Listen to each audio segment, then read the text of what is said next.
Baby बाजी की बहुओं के आने वाले नेक्स्ट एपिसोड में आप देखेंगे कि अब फुप्पो और सायरा का भी अंजाम बहुत करीब है, क्योंकि जो चालाकी और होशियारियों से इन्होंने जमाल का भरोसा और जमाल की नरमी का फ़ायदा उठाया, उससे सब कुछ अपने नाम करवा लिया और उसके भाइयों को इस घर से जलील करके निकाल दिया। और लेकिन अज़रा जो अपनी इद्दत पूरी होने तक यहाँ रुकी है, सिर्फ इसी मकसद के लिए कि इनके हर चाल पे नज़र रख सके। तरफ बिलाल बांका जिसकी जो इनका राजदार है माँ बेटियों का, जिसके थ्रू इन्होंने ये सारा प्लान खेला, अब वही इनके मुंह को आने वाला है, क्योंकि वो जब आशी से शादी की डिमांड रखेगा तो माँ बेटियों के तो होश ही उड़ जाएंगे। फिलहाल तो नानी उसे चुप करवा देगी, ठीक है सोचते हैं तुम जाओ यहाँ से, लेकिन दूसरी तरफ सायरा उसके जाते ही अपनी माँ से कहेगी कि ये तो बहुत चालाक निकला, हमारी सोच से भी ज़्यादा। मैं तुझे पहले ही कहती हूँ माँ, इसे भारी भरकम रकम दे और इसका मुंह बंद करवा और यहाँ से चलता कर।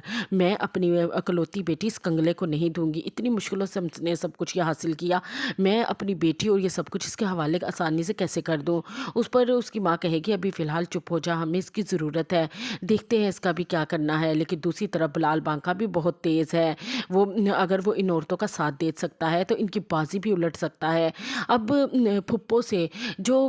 बाहर के कारोबार के सारे मामला संभाले नहीं जाएंगे, क्योंकि इस उम्र में ये क्या संभालेगी, से क्या तजर्बा। दूसरी तरफ सायरा से बुदीक के मामलात नहीं संभाले जाएंगे, तो ये आपस में ही उलझेंगे, लड़ेंगे। जिसकी जो जब ये खबर अज़रा को पता चलेगी तो अज़रा को इस बात की उम्मीद हो जाएगी कि दुश्मन आप की वो सफ़ों में खुद ही फूट पड़ रही है, ये आपस में ही लड़ लड़ के ख़त्म हो जाएंगे। और इसीलिए वो इनके ख़िलाफ़ सबूत इकट्ठे करेगी। और आशी जिसे अपनी नानी और माँ पे बहुत गुस्सा है और इस बात का भी गिल्ट है कि इनकी वजह से जिन शरीफ लोगों ने हमें अपने घर में जगह दी, इन्होंने उन लोगों के साथ धोखा किया और उन्हें इस घर से निकाल कर बाहर फेंक दिया। अब वो अज़रा के साथ बिलाल बांका, जिसको अंदाज़ा हो गया है कि ये माँ बेटियाँ आसानी से आशी से उसकी शादी नहीं होने देंगी, तो वो भी इनके साथ टेढ़ा हो जाएगा। और नानी जो इस उम्र में कारोबार के और इतने मामलात को कैसे हैंडल करती, वो भी घबरा जाएगी और बिलाल बांके को कहेगी कि देख बिलाल बांके, ये कारोबार के झमेले, दुकान के झमेले तू ही संभाल, मुझसे नहीं होता, मुझसे नहीं जाया जाता। उस पर बिलाल कहेगा कि आपकी तो दस्तखत के बगैर अपील भी दाखिल नहीं हो सकती। अब वो ऐसे पेपर पर इस नानी के दस्तखत करवाएगा कि सब कुछ ही अपने नाम करवा लेगा, उनको ब्लैकमेल करेगा कि आशीष से शादी मेरी करवाओगे तो मैं ये सब कुछ तुम्हें वापस दूंगा। और दूसरी तरफ